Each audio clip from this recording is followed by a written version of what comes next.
هیچ فرقی نمیکنه. چه این بیاد خونه من چه من بیام خونه این، در اصل وضعیت همینه. پاشو نوشین. چه سلام بردی به مرض داری؟ چه مرگته؟ نوشین پاشو اینا رو جمع کن. من بخوام میشم. خونه توه.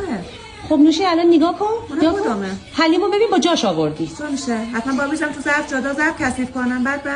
خب بابا نوشین من زشت. نمیدونم شما پاستون چه وقتی میشه با ظرف خودش بیاری با ظرف کثیف کنی؟ خب باشه از اون گذاشتم. چون پا نمیشه ظرفا رو جمع کنی. میشه.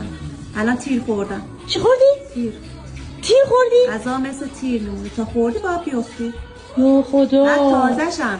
ما یه خوابی داریم بین صبحونه و نهار به اسم خواب بعد صبحونه، اصلا تو نمیدونی چه حالی میده. یا خدا من الان منتظر باشم تیره در بیاد دیگه. نه اصری پا میشم سلو همه کارا رو میکنم. آها خب نه نوشی من برم پس. هولم نکن. نه من میرم. بده لعنتی کجا میخوای بری؟ نه من میرم. من آخه یه دلیل برای من بیار که من بمونم. خدا وکیل میخوای بری؟ آره بابا میخوام برم. برش خسوندم.